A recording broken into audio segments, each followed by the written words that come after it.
The wind had already begun its low howl across the Oregon mountains when Beatrice Warren first noticed the cowboy watching her from across the trading post, his green eyes tracking her movements with an intensity that made her skin prickle with awareness.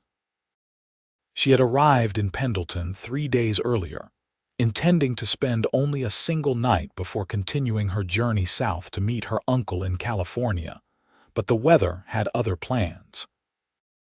Now, as fat snowflakes began to swirl outside the frost-covered windows, she realized she might be here considerably longer than anticipated. It was December 1884, and the winter had descended upon eastern Oregon with a vengeance that old-timers claimed they had not seen in 30 years.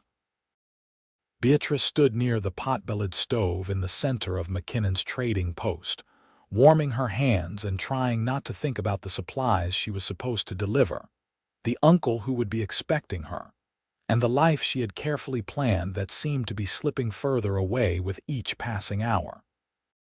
"Storm's getting worse." The voice came from behind her, deep and steady, with a slight rasp that suggested years of shouting orders across open rangeland. She turned to find the cowboy standing closer than she had expected, tall and lean in worn leather and denim, his dark brown hair curling slightly at his collar beneath a hat that had seen better days. "Name's Lucas Ashford. I've been meaning to introduce myself properly." Beatrice studied him for a moment, taking in the strong jaw shadowed with several days of stubble, the weathered tan of his skin, and the way he held himself with a quiet confidence that came from a life lived outdoors. He looked to be perhaps 26 or 27, only a few years older than her own 23 years. "Beatrice Warren," she replied, extending her hand with the directness her mother had always said was unladylike but her father had encouraged. "And yes, I can see that it is." His hand engulfed hers, warm and calloused, and she felt an unexpected jolt of something she could not quite name. He held her gaze for a moment longer than strictly necessary before releasing her hand. "You were heading south," he said. "It was not a question." "I was."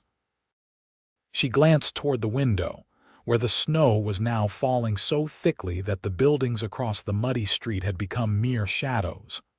"I suppose now I'm staying here until this passes." "Could be a while," Lucas said, his expression serious.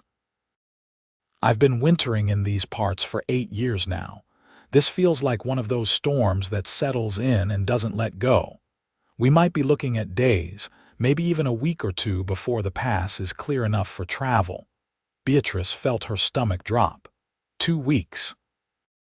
"But I was supposed to meet my uncle by Christmas. He's expecting me to help with his new mercantile in Sacramento."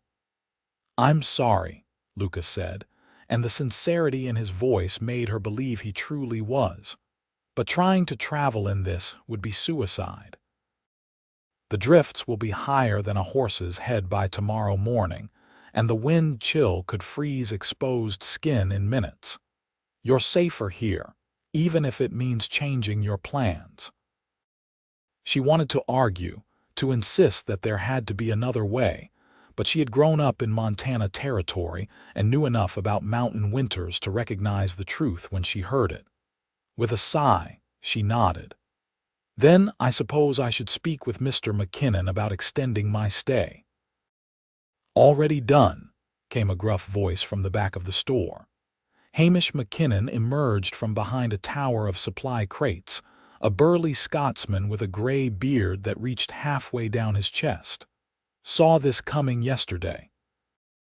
"You're welcome to keep your room upstairs as long as you need it, Miss Warren. No charge beyond what you've already paid.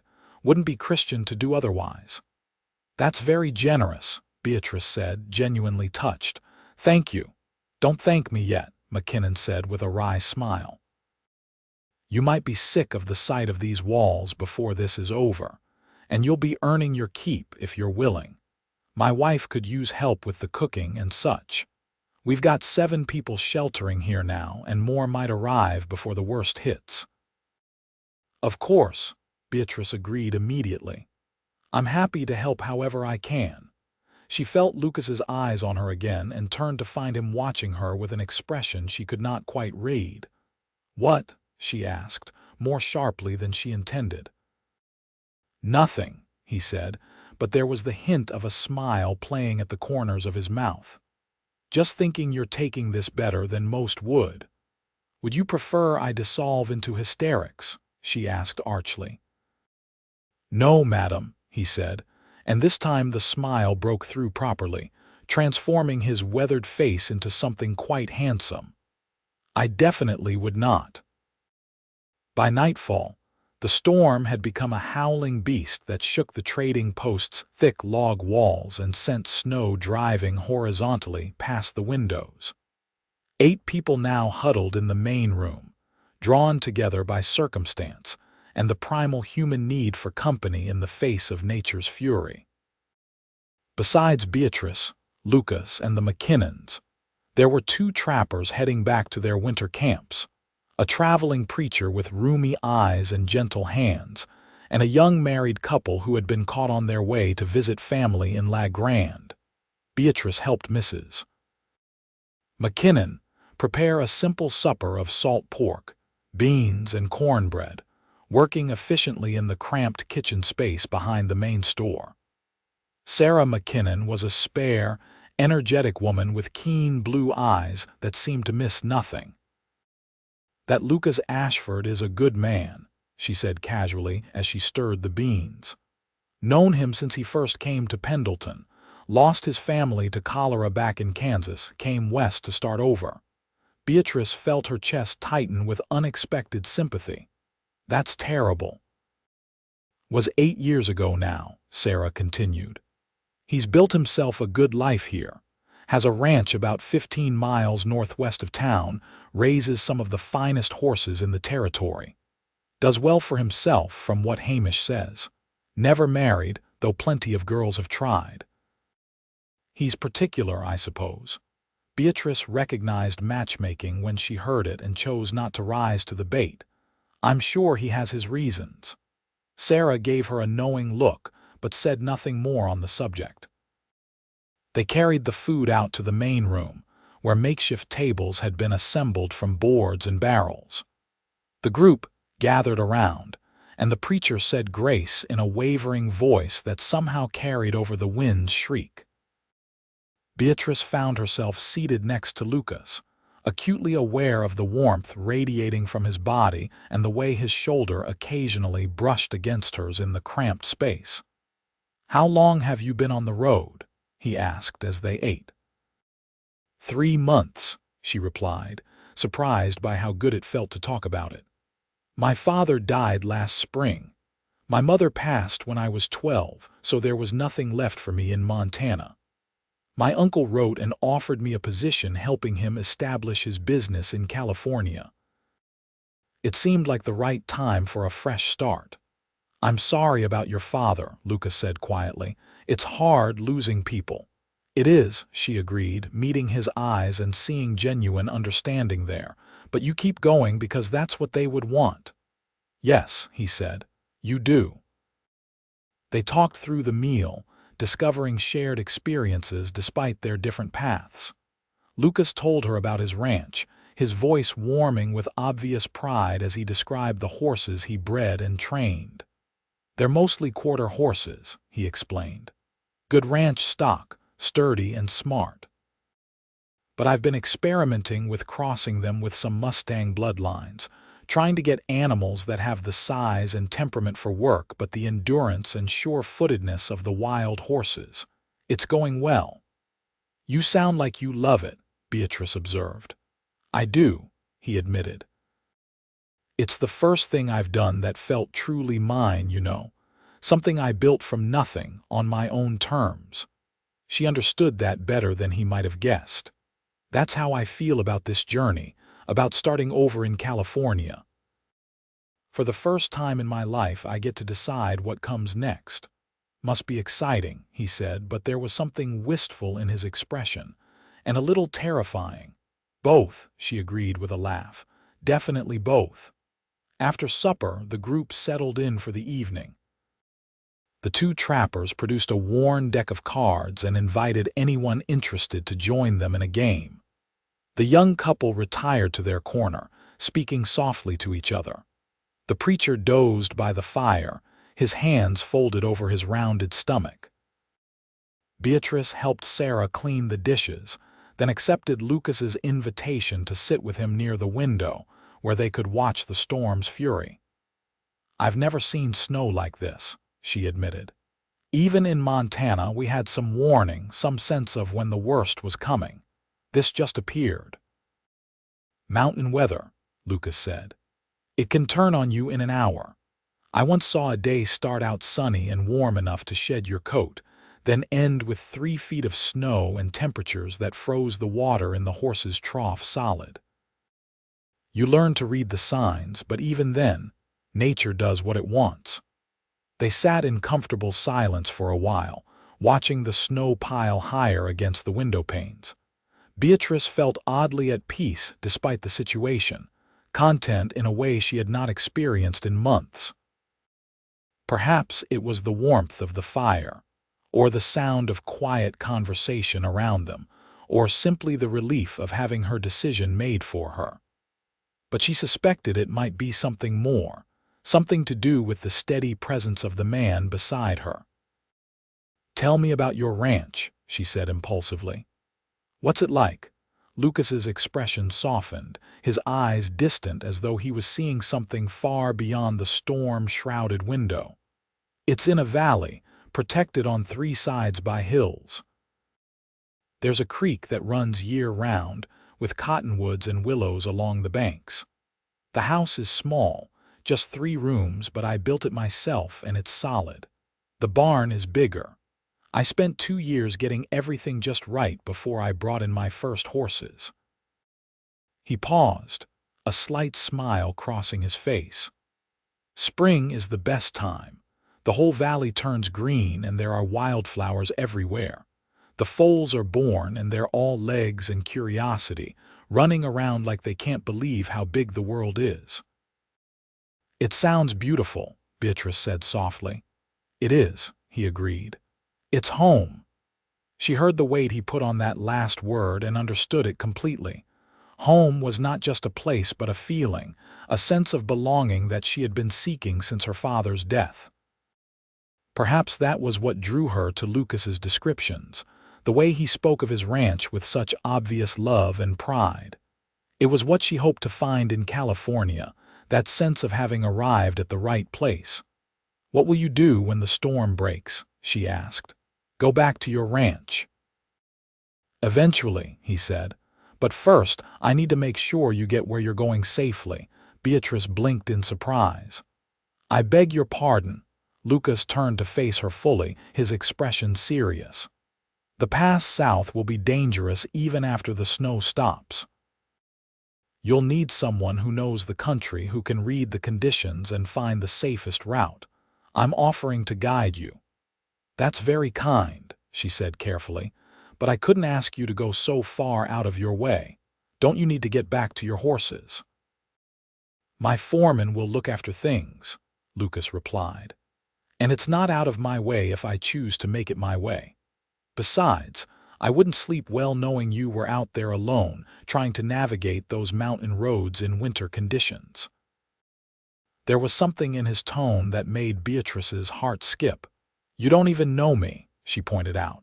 "Why would you do this?" He held her gaze, and she saw the flicker of something vulnerable in his eyes before he looked away. "Maybe I'd like to get to know you," he said quietly.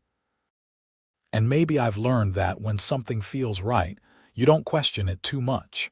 You just act." Beatrice did not know what to say to that.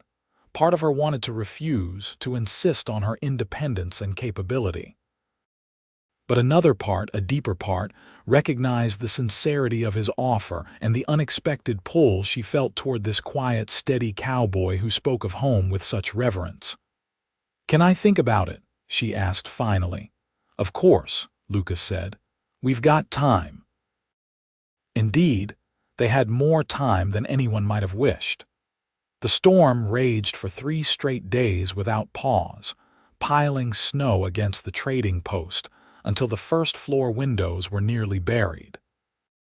The temperature plummeted to levels that made venturing outside dangerous even for the few minutes required to reach the outhouse.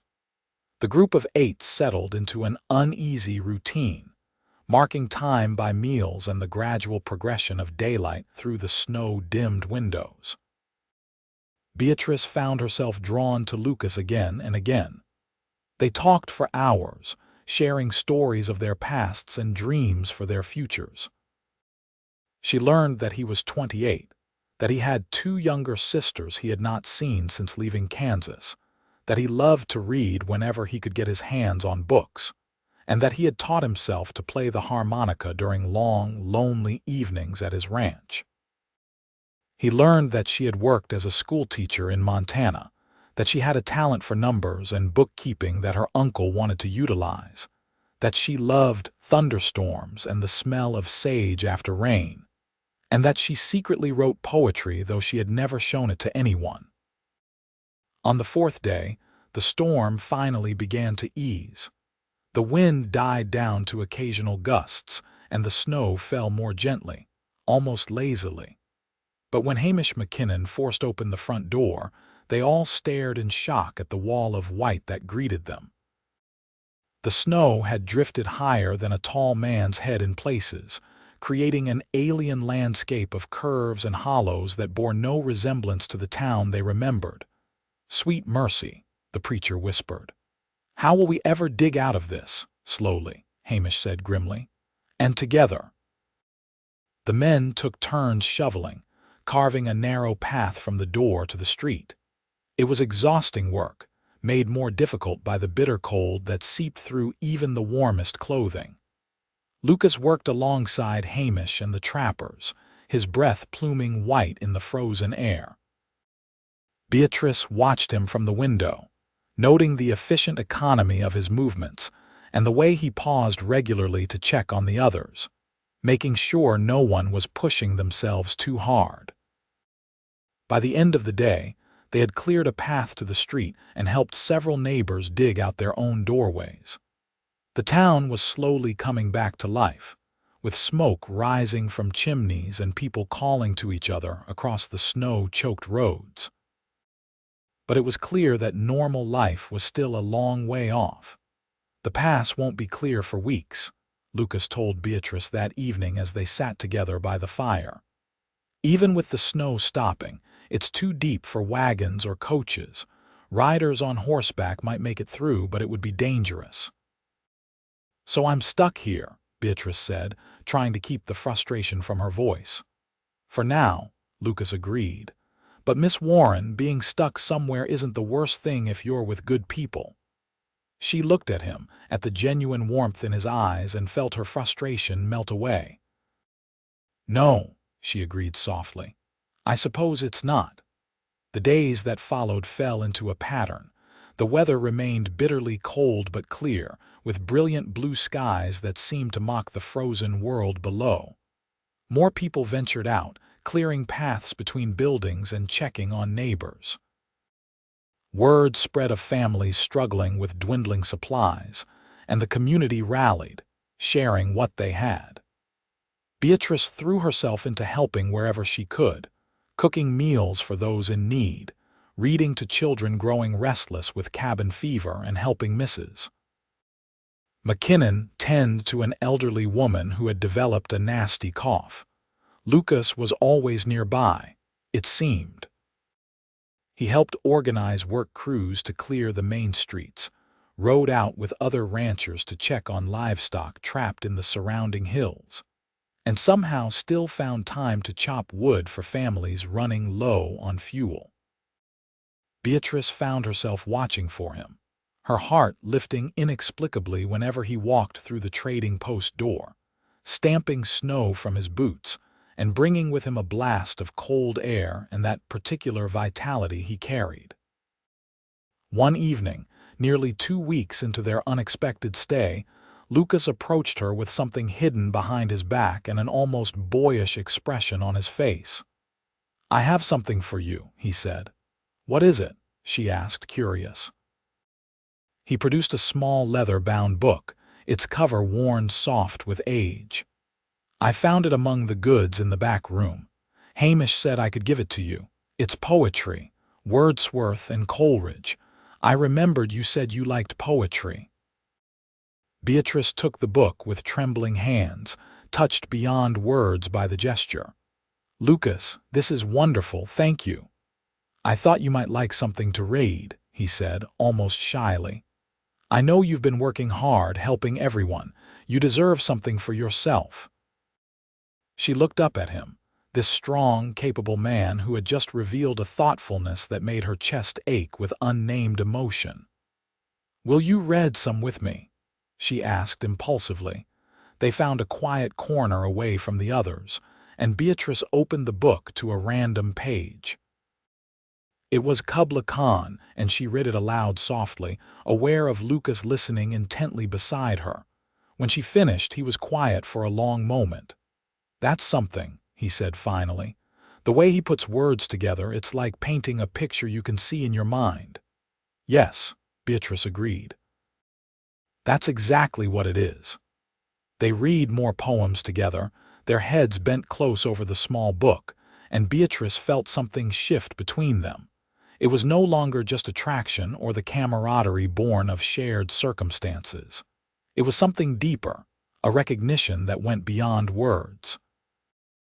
She found herself thinking about his ranch, imagining what it would be like to see those spring wildflowers he had described, to watch the foals learn to run. 3 weeks after the storm first struck, the temperature finally began to rise. The snow started its slow melt, creating streams of frigid water that ran down every street and path. The pass south was reported to be still challenging but passable for experienced riders. The young couple prepared to continue their journey to La Grande, thanking everyone for their hospitality. The trappers headed back to their camps. The preacher decided to stay in Pendleton, finding a small room to rent and a community that needed his services. Beatrice knew it was time to make a decision. She could wait for the regular coach service to resume, which might take another week or she could accept Lucas's offer to guide her south. But now that the moment had arrived, she found herself hesitant in a way she had not expected. She found Lucas in the barn behind the trading post, checking on his horse, a handsome bay gelding with intelligent eyes and a gentle manner. He looked up as she entered, and she saw the question in his expression before he spoke it. "You'll be leaving soon," he said. "I should," Beatrice replied. "I've already imposed on the McKinnons' hospitality for far too long, and my uncle must be worried sick." Lucas nodded slowly, his hand stilling on the horse's mane. "Your offer," Beatrice continued, forcing the words out, "to guide me south, does it still stand?" The way his face lit up made her breath catch. "Of course it does. I'll take you as far as you need to go, make sure you reach your uncle safely." "It will take days," she warned. "Perhaps more than a week given the conditions." "I know," Lucas said. "I'm counting on it." The honesty in his voice made her heart race. "Lucas," she said carefully, "why are you really doing this?" He moved closer, his eyes never leaving hers. "I think you know why, Beatrice. These past 3 weeks, getting to know you, it's been the best time I've had in years. The thought of you just riding out of my life, of never seeing you again, it doesn't sit right with me. So yes, I want to guide you south. But more than that, I want every extra day with you I can get, even if it's just a week, even if it ends with me watching you ride away. At least I'll have that time." Beatrice felt tears prick her eyes. "I feel the same way," she admitted in a whisper. "But Lucas, I have to go to California. I promised my uncle I need to make a new life." "I know," he said, and she heard the pain beneath his acceptance. "And I would never ask you to give up your dreams. But maybe, just maybe, we can have this time together, and then we'll see what happens." She nodded, not trusting her voice. Lucas reached out and gently took her hand, and they stood there in the quiet barn, holding on to each other as the world slowly thawed around them. They left Pendleton 2 days later, as soon as Lucas judged the conditions safe enough for travel. Hamish and Sarah McKinnon stood on the trading post porch to see them off, Sarah pressing a package of food into Beatrice's hands and whispering, "You come back and visit us, you hear, and bring that cowboy with you." The ride south was everything difficult that Beatrice had imagined, and something more besides. The pass was still choked with snow in places, requiring them to dismount and lead their horses carefully along narrow paths where a single misstep could send them tumbling down the mountainside. The cold bit through even her warmest clothes, and her hands ached despite her gloves. They covered only 10 or 12 miles each day, stopping well before dark to make camp in whatever sheltered spot Lucas could find. But it was also beautiful in a way that took her breath away. The mountains rose around them in magnificent desolation, their peaks gleaming white against impossibly blue skies. Eagles soared overhead, their cries echoing across the emptiness. At night, the stars seemed close enough to touch, and the silence was so profound it felt sacred. And there was Lucas, always patient, always watchful, making sure she was warm and fed and safe. He set up their camps with practiced efficiency, building fires that threw blessed heat and cooking simple meals that tasted like feasts after long days in the saddle. He told her stories to pass the time, about the characters he had met in his years in Oregon, about close calls and funny mishaps, and the stubborn beauty of the land. He made her laugh even when she was tired and cold, and he listened when she needed to talk, really listened in a way that made her feel seen and valued. On the fourth night, camped in a stand of pines that offered some protection from the wind, Beatrice sat close to the fire and watched Lucas tend to the horses. He moved with such care, checking their legs for any sign of strain, making sure they had enough fodder and water. When he finally returned to the fire, she had made coffee in the battered pot he carried, and she handed him a cup. "Thank you," he said, settling beside her, "for the coffee and for everything else." "I should be thanking you," she protested. "You're the one guiding me through this wilderness." "You're stronger than you think," Lucas said seriously. "Not many people could handle this journey without complaint. You just keep going, no matter how hard it gets. I admire that." Beatrice felt warmth spread through her that had nothing to do with the fire. "I had a good teacher," she said softly. "My father was a frontier doctor. He used to take me with him when he made his rounds, even in winter. He always said that discomfort is temporary, but character is forever. So you do what needs doing and you don't whine about it." "He sounds like a good man." "He was," Beatrice agreed, her throat tight with missing him. "He would have liked you, I think." Lucas was quiet for a moment, staring into the flames. "Beatrice," he said finally, his voice low and intense. "I know I have no right to ask this, and I know you have plans, but I need to say it. These past weeks with you, they've meant everything to me. You've become more important to me than I thought anyone could be. And the thought of reaching California and saying goodbye, it's killing me." She turned to look at him and found him already watching her, his green eyes reflecting the firelight. "Lucas," she whispered. "Let me finish," he said. "I know you need to go to your uncle, I understand that. But after you've done that, after you've fulfilled your obligation, would you consider coming back? To Oregon, I mean, to my ranch, to me." Her heart was pounding so hard she thought he must be able to hear it. "Are you asking what I think you're asking?" "I'm asking if you would consider being my wife," Lucas said, his voice steady despite the vulnerability in his eyes. "I'm asking if you could see yourself making a life with me. I know it's fast, and I know we've only known each other a few weeks, but Beatrice, I'm sure. I've never been more sure of anything in my life." Beatrice felt tears spill down her cheeks. Everything in her wanted to say yes, to throw herself into his arms and never let go. But there was still that practical part of her mind, the part that had to be honest. "Lucas, I don't know if I can. My uncle is depending on me. He's offering me a real position, a chance to be independent and build something of my own. How can I just give that up?" "I'm not asking you to give it up," Lucas said, reaching out to take her hands. "I'm asking you to choose it differently. Work with your uncle for a season, help him get established like you promised. But then come back. Come back and we'll build something together. You could keep the books for the ranch, help me expand the business. You're smart and capable, and you could have all the independence you want. Just have it with me." She wanted it so badly it hurt, but fear held her back, fear of making the wrong choice, fear of disappointing her uncle, fear of what it would mean to tie her life to someone else's after working so hard for her freedom. "I need time to think," she said finally. Lucas nodded, though she could see the disappointment flicker across his face. "Of course. I'm sorry I shouldn't have pushed." "No," Beatrice said quickly, squeezing his hands. "Don't apologize. I'm honored that you asked. I just need to sort through my feelings, understand what I really want." "Take all the time you need," Lucas said gently.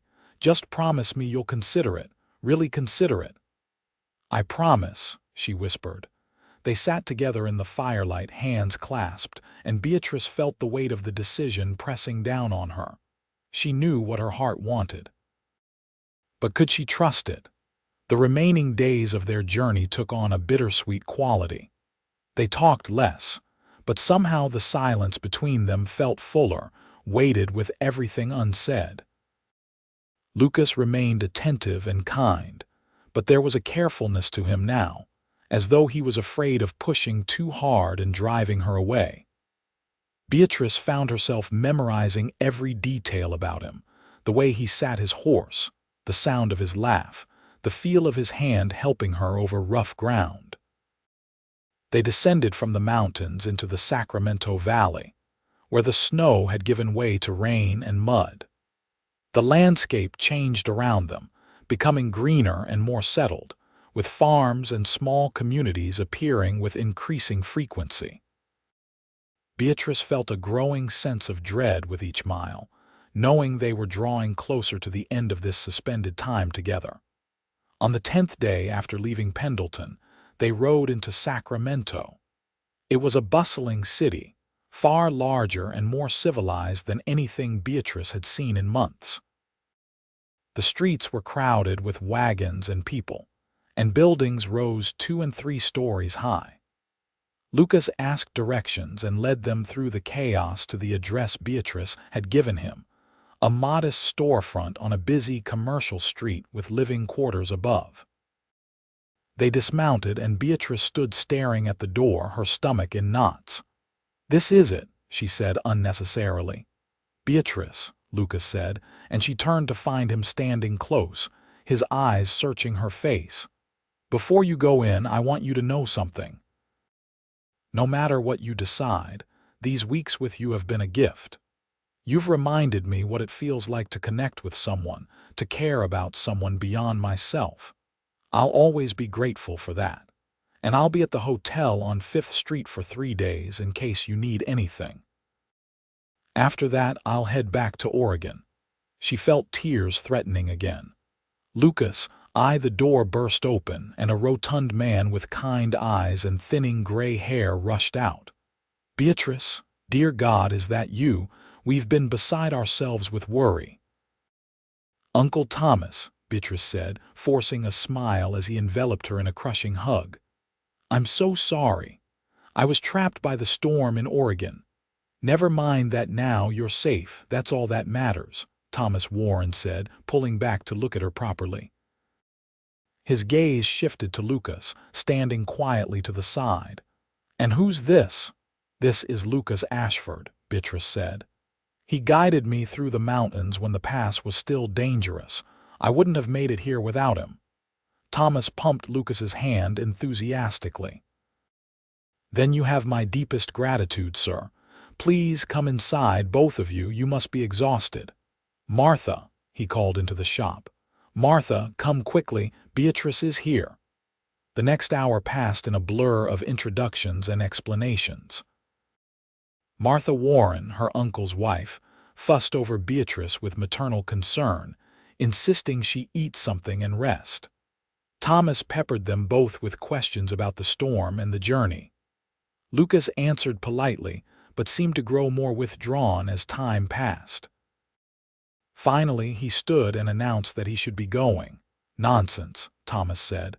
"You'll stay for dinner at least. It's the least we can do." "Thank you, but I should see to my horse and find that hotel," Lucas replied. His eyes met Beatrice's. "Miss Warren, it's been an honor." The formality of it broke something in her heart. "Lucas, wait," she said, but he was already moving toward the door. "I'll be at the 5th Street Hotel if you need anything," he reminded her quietly, "for 3 days." Then he was gone, and Beatrice stood staring at the closed door, feeling as though something vital had just walked out of her life. The next 3 days were torture. Beatrice threw herself into helping her uncle, learning the mercantile business and meeting the people who would be their customers.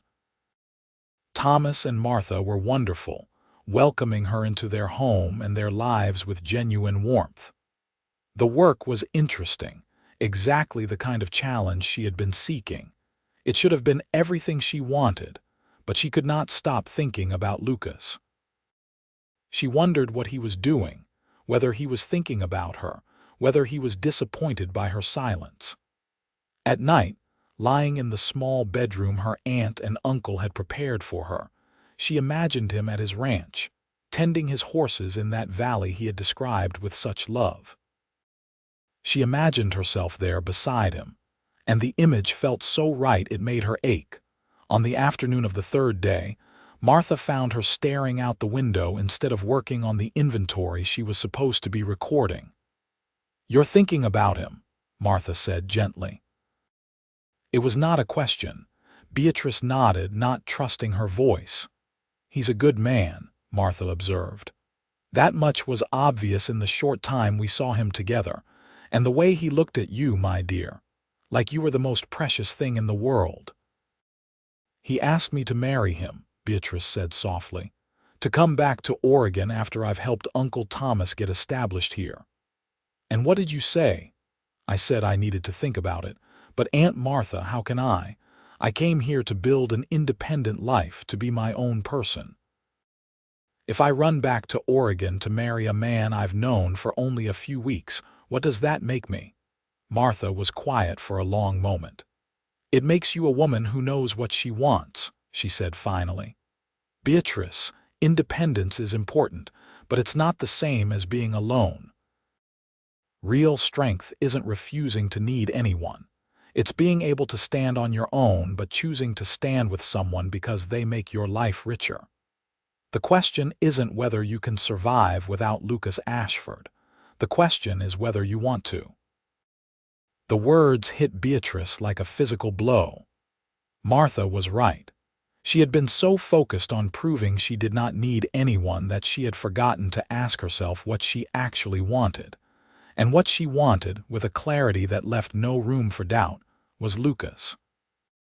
She wanted his quiet strength and his gentle humor.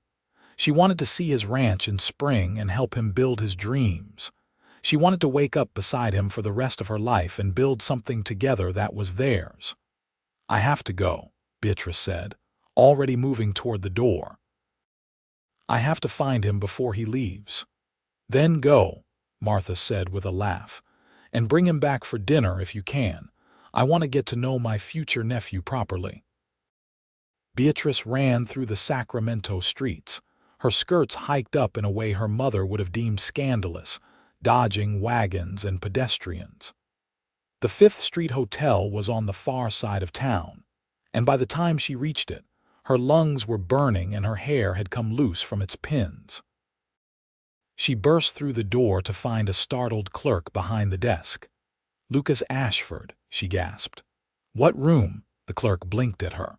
"Room 12, but miss, I don't think Beatrice was already taking the stairs two at a time.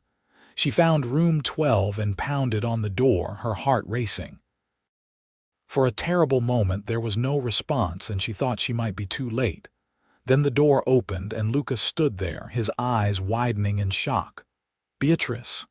"Yes," she said. He looked confused. "Yes, what?" "Yes, I'll marry you. Yes, I'll come back to Oregon. Yes to all of it." The words tumbled out in a rush. "I've been an idiot. I thought I needed to prove I could be independent, but what I really need is you. I want to see your ranch and meet your horses and watch those spring wildflowers bloom. I want to help you build your dream and build something of my own beside it. I want to fight with you and laugh with you and grow old with you. So yes, Lucas Ashford, yes to everything." For a moment he just stared at her and she felt a flutter of panic. Then a smile broke across his face, transforming it with pure joy, and he pulled her into his arms. "You're sure?" he asked against her hair. "I've never been more sure of anything," she said. And then his mouth was on hers, and she was kissing him back with all the pent-up emotion of the past 3 days and 3 weeks, and her entire lonely, uncertain life before meeting him. When they finally broke apart, both breathing hard, Lucas cupped her face in his hands. "I love you," he said fiercely. "I know it's fast and maybe crazy, but I love you, Beatrice Warren, and I'm going to spend the rest of my life making sure you never regret this." "I love you too," she whispered, and saying it felt like coming home. They were married a week later in a small ceremony at the church down the street from her uncle's mercantile. Thomas walked her down the aisle, tears streaming down his face, and Martha stood as her witness. Lucas had no family present, but the hotel owner and his wife, who had befriended him during his stay, stood up with him. The preacher who performed the ceremony was the same one who had sheltered with them at the trading post, having traveled to Sacramento on church business, and he declared it providence that he could unite two souls who had found each other in the storm. Beatrice wore a simple blue dress that Martha helped her make, and Lucas had bought a new shirt for the occasion, though he still wore his well-worn boots and his battered hat. When he saw her walking toward him, his eyes filled with such love and wonder that Beatrice felt her own tears spill over. "Dearly beloved," the preacher began, and Beatrice listened to the familiar words as though hearing them for the first time.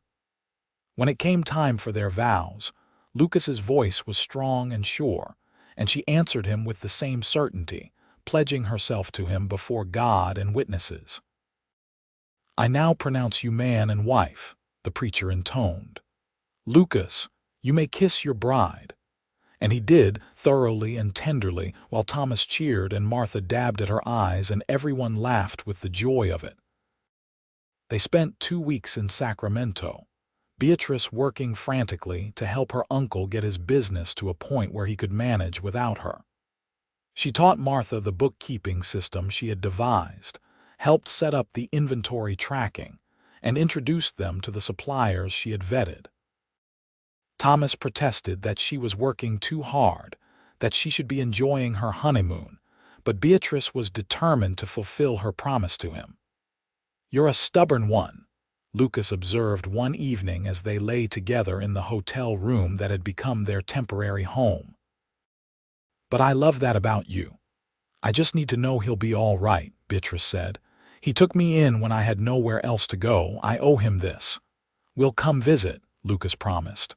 "Once a year we'll make the trip down. You can check on the business and visit with them properly."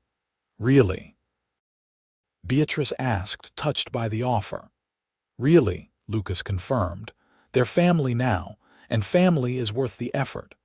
Finally, on a bright March morning with spring beginning to assert itself, they said their goodbyes.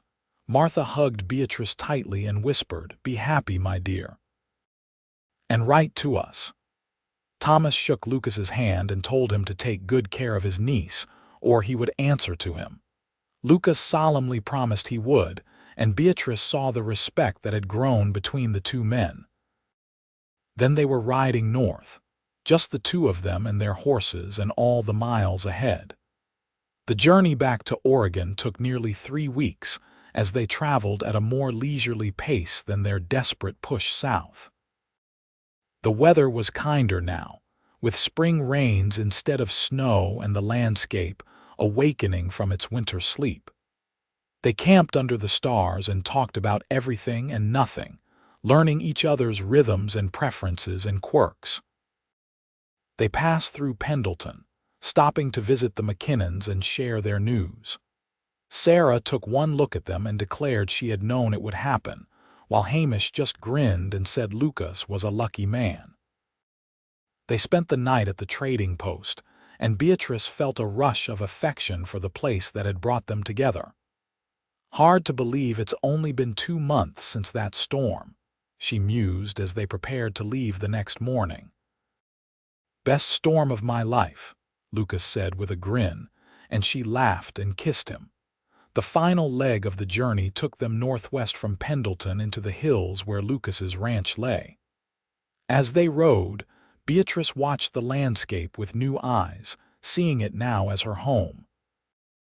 The rolling grasslands stretched out in all directions, broken by stands of pine and the occasional rocky outcrop.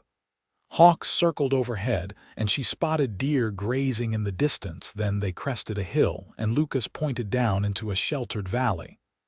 "There," he said simply. "That's home." Beatrice looked and felt her breath catch. It was exactly as he had described it, a perfect little valley protected by gentle hills, with a creek glinting silver in the afternoon sun. She could see the house, small but solid-looking, with smoke rising from its chimney. The barn was larger, as he had said, painted red and surrounded by corrals. And everywhere were horses, beautiful animals grazing peacefully or cantering across the fields. "Lucas," she breathed, "it's wonderful." "Wait until you see it in full spring," he said, but she could hear the pleasure in his voice at her reaction. They rode down into the valley, and a lean, weathered man emerged from the barn, shading his eyes against the sun. When he recognized Lucas, his face split into a wide grin. "Well, hell," he called. "About time you got back. Was starting to think you'd run off and join the circus." "Not quite," Lucas said, dismounting and helping Beatrice down. "Pete, I'd like you to meet my wife, Beatrice."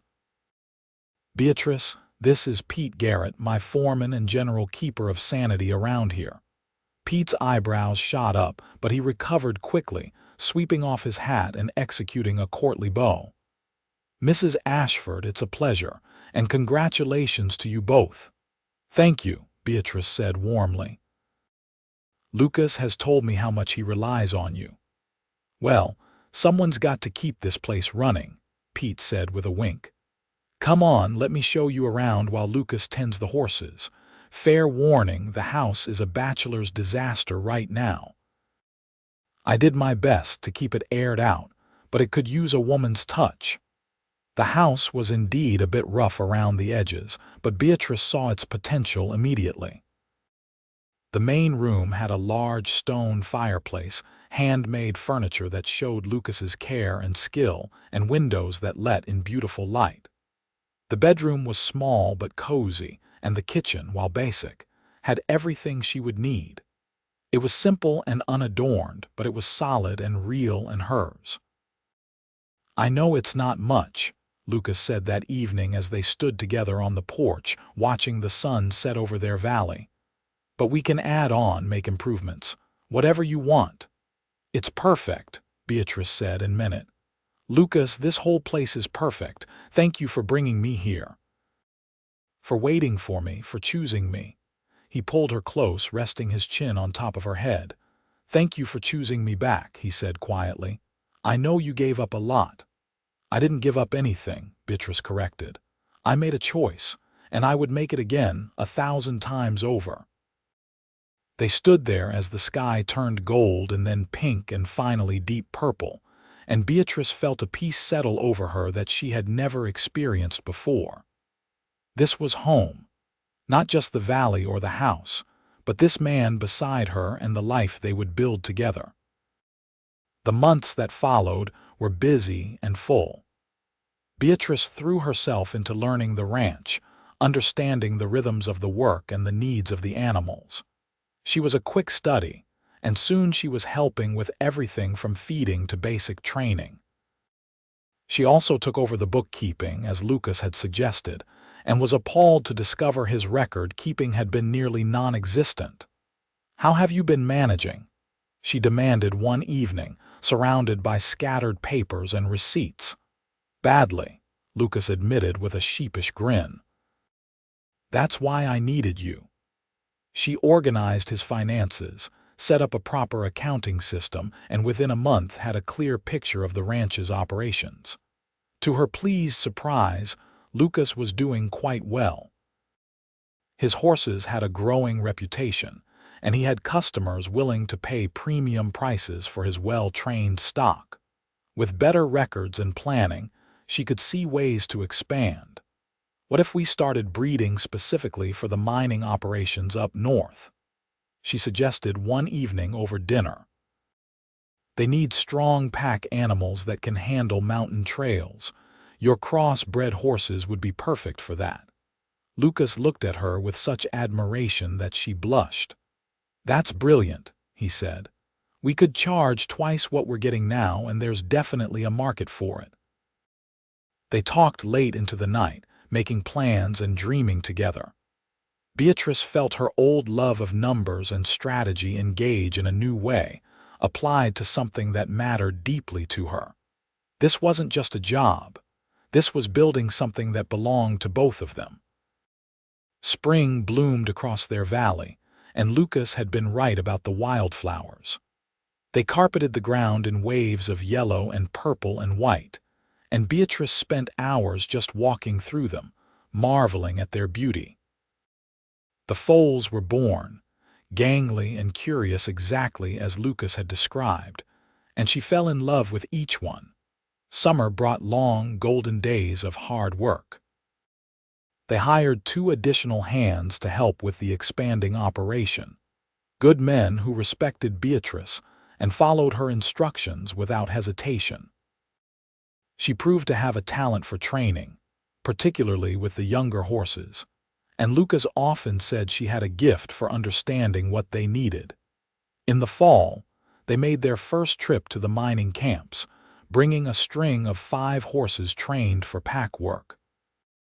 The miners were skeptical at first, but after testing the animals and seeing their sure-footedness and calm temperament, they bought all 5 on the spot and placed orders for more. Lucas and Beatrice rode home with full pockets and even fuller hearts. "We did it," Beatrice said that night, curled against Lucas in their bed. "We really did it." "We make a good team," Lucas agreed, pressing a kiss to her forehead. In every way, winter came again, but this time Beatrice was prepared and settled. They spent the cold months working in the barn, planning for spring, and enjoying the luxury of time together without the constant press of chores. Lucas taught her to play the harmonica, and she was terrible at it, but he laughed and encouraged her anyway. She read poetry to him by the fire, and he listened with that absolute attention that made her feel cherished. One evening in late December, nearly a year after they had first met, Beatrice told Lucas she was pregnant. He stared at her for a long moment, his eyes wide, and then he let out a whoop of joy and picked her up, spinning her around until she laughed and begged him to stop. "We're having a baby," he kept repeating, as though he could not quite believe it. "We're going to be parents." "We are," Beatrice confirmed, happiness bubbling up inside her. "Are you ready for this?" "No," Lucas said honestly, "but I've never been more excited about anything in my life." The pregnancy progressed smoothly. Beatrice continued working as long as she could, though Lucas and Pete both fussed over her until she wanted to scream. In her 7th month, Sarah McKinnon came to stay, insisting that Beatrice needed another woman around for the final weeks. It was a kindness Beatrice had not expected but was deeply grateful for. That man of yours is going to wear a hole in the floor with his pacing. Sarah observed one evening as they sat together, Beatrice working on baby clothes while Sarah knitted. "He's worried," Beatrice said with a smile. "It's sweet, really." "It is," Sarah agreed. "But he needs to remember you're strong. You'll get through this just fine." In late August of 1886, on a warm evening with the windows open to catch the breeze, Beatrice went into labor. Lucas sent Pete riding hard for the doctor in Pendleton while he stayed with Beatrice, holding her hand and trying not to panic. Sarah bustled around, boiling water and preparing the bedroom, her calm competence a steadying force. The labor was long and difficult, and there were moments when Beatrice wondered if she had the strength to continue. But Lucas never left her side, encouraging her, believing in her, and somehow that made all the difference. When the doctor finally arrived, things progressed quickly, and just after midnight their son was born. "A boy," the doctor announced, holding up the squalling, red-faced infant. "Healthy lungs on this one." Lucas stared at his son with such wonder that tears rolled unashamedly down his cheeks. When the doctor placed the baby in Beatrice's arms, she looked down at the tiny, perfect face and felt her heart expand in ways she had not known were possible. "Hello, little one," she whispered. "Welcome to the world." They named him James Thomas Ashford, after Lucas's father and Beatrice's uncle. He was a good baby, strong and alert, with his father's green eyes and his mother's determined chin. Lucas was besotted, spending hours just watching his son sleep or holding him while Beatrice rested. "I never thought I could be this happy," he admitted one night as they lay in bed with James sleeping in his cradle beside them. "I thought I'd lost my chance at family when my parents and sisters died. But you've given it back to me, Beatrice. You and James, you're everything." "You're everything to me too," she replied softly. "I was so lost after my father died, so unsure of where I belonged, but I belong here with you. This is my family now." The years flowed by, marked by the turning of seasons and the growth of their son. James was a sturdy, adventurous toddler who loved the horses as much as his parents did. By the time he was 3, he was riding his own pony, and by 5, he was helping with simple chores around the ranch. The business continued to thrive. Beatrice's idea about breeding for the mining trade proved brilliant, and soon they had more orders than they could fill. They expanded the ranch, buying adjoining land and building a second barn. Pete brought his new bride to live in a small house they built on the property, and she and Beatrice became close friends. Every year, as promised, they made the journey to Sacramento to visit Thomas and Martha. James loved his great-aunt and great-uncle, and they doted on him shamelessly. Thomas's mercantile was doing well, and he often said he could not have managed without the foundation Beatrice had helped him build. When James was 7, Beatrice became pregnant again. This pregnancy was easier than the first, and she worked almost until her due date, to Lucas's consternation. Their daughter was born on a bright April morning with the wildflowers in full bloom, and they named her Clara Jane, after Lucas's mother and Beatrice's. Clara was different from James, quieter and more thoughtful, with her mother's dark hair and a sweet, gentle nature.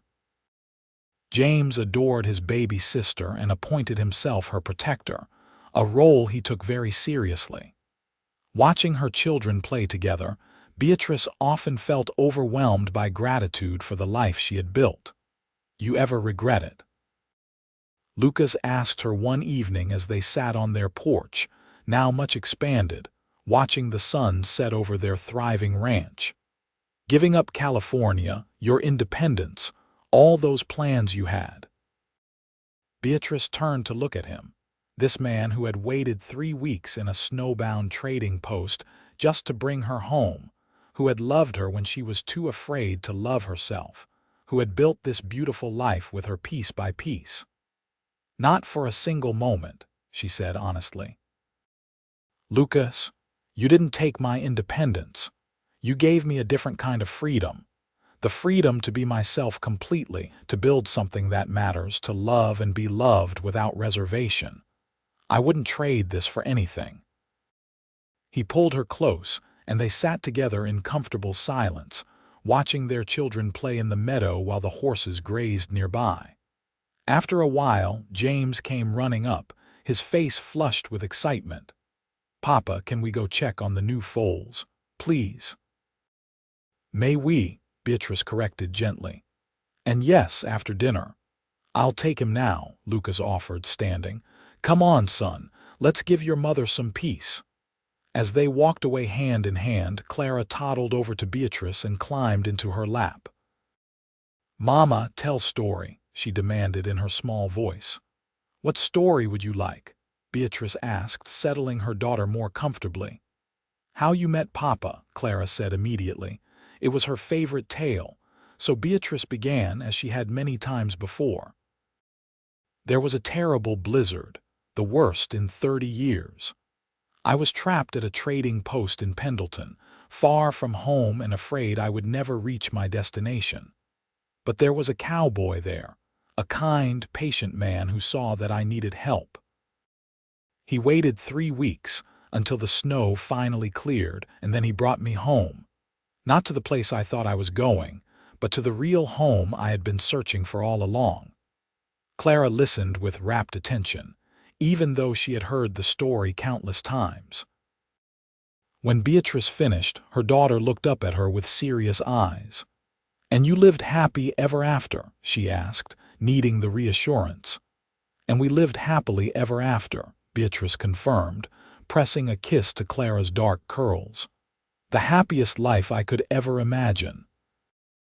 As the sun dipped below the hills and the valley filled with the gentle purple light of evening, Beatrice held her daughter and watched her husband and son at the corrals, and she knew it was true. The blizzard that had seemed like such a disaster, that had trapped her and disrupted all her carefully laid plans, had actually been the greatest gift of her life. It had brought her Lucas, and through him, this family, this home, this beautiful, imperfect, absolutely perfect life. Years continued to pass in their quiet valley. James grew into a tall, capable young man who shared his father's way with horses and his mother's head for business. Clara became a gifted artist, filling the house with sketches and paintings of the ranch and the animals she loved. They added 2 more children to the family, twin boys named Daniel and Samuel, who were as wild and rambunctious as their older siblings had been calm. The ranch prospered beyond anything Lucas had imagined in those early, lonely years before Beatrice. They bred some of the finest working horses in Oregon, and their reputation spread throughout the territory and beyond. Beatrice managed the business side with a skill that earned respect from even the most skeptical men, and together, they created something that was more than just a livelihood. It was a legacy. When James was 21, he married a rancher's daughter from the neighboring valley, a bright, spirited young woman named Alice, who reminded Beatrice very much of herself at that age. They built a house on the far side of the property, and soon the ranch was home to 3 generations. Watching her son with his own children, Beatrice felt the circle of her life completing itself in the most satisfying way. Thomas and Martha passed within months of each other when Beatrice was in her 40s, and she grieved for them deeply. But she took comfort in knowing they had lived good lives and had been surrounded by love to the end.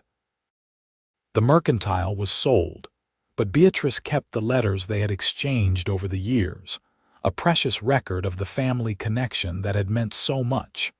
Clara surprised everyone by falling in love with a young veterinarian who came to treat one of their horses.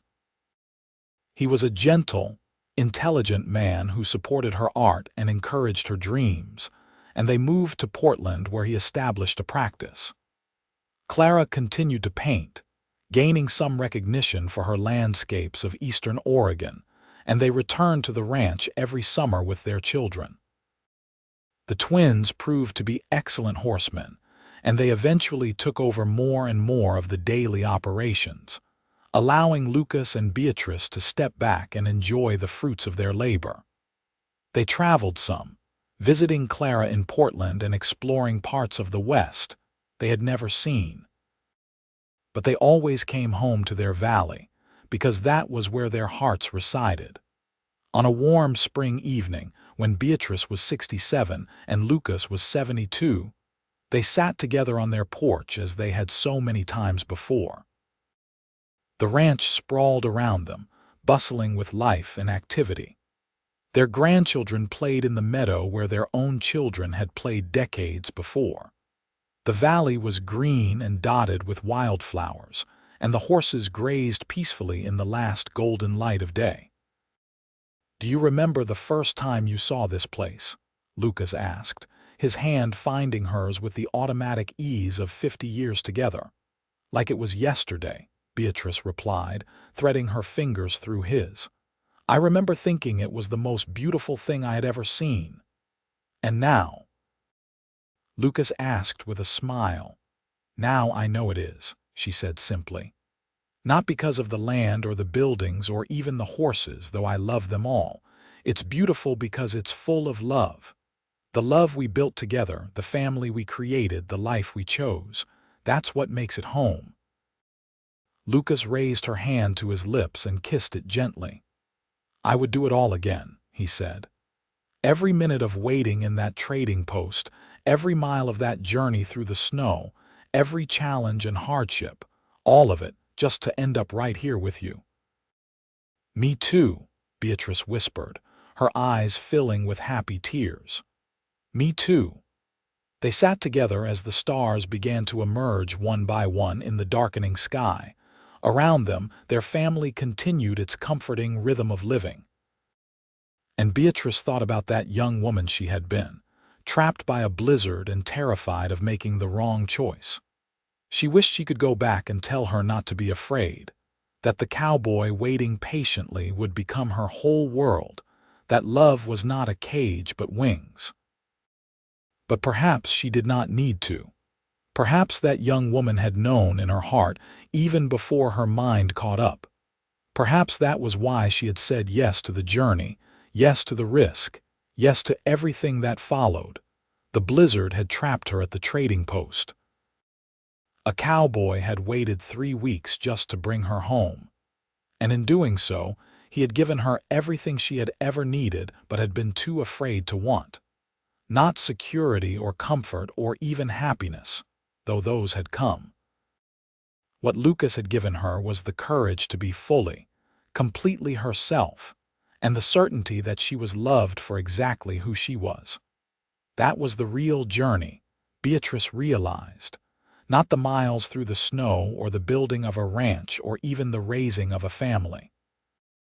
The journey was learning to trust, to let someone in, to build a life that was both independent and deeply connected. And it was a journey she would never regret taking. As the night deepened and the air grew cool, they finally stood and walked inside together, their steps slower now but still in perfect synchronization. Behind them, the valley slept under a blanket of stars, peaceful and prosperous, and full of the love that had made it what it was. And in the morning, it would all begin again, as it had for 50 years, and would for however many years remain to them. There would be horses to tend and grandchildren to spoil, and 1,000 small joys to discover in the ordinary magic of each day. There would be challenges too, certainly, because life always brought those. But they would face them together, as they had faced everything since that long ago blizzard brought them into each other's lives. That was the promise they had made, standing before a preacher in Sacramento all those years ago. To face life together, in storm and in sunshine, in hardship and in joy. And it was a promise they had kept, day by day, year by year, building something that would last long after they were gone. Their children would inherit the ranch, and their grandchildren after them. But more than land or horses, or even the successful business they had built, Lucas and Beatrice would leave behind something infinitely more valuable. They would leave the example of a love that transformed two lonely, searching souls into a family, a life, a home. And on quiet spring evenings, when the wildflowers bloomed and the sun set gold over the hills, perhaps their descendants would sit on that same porch and remember the story. The blizzard, the trading post, the cowboy who waited, the woman who chose love over fear, and the life they built together in a valley in Oregon where home was not a place but the people you loved and the dreams you shared. It was a good story, Beatrice thought as she climbed into bed beside Lucas that night. A true story, the best story, and she was grateful beyond measure that it was hers.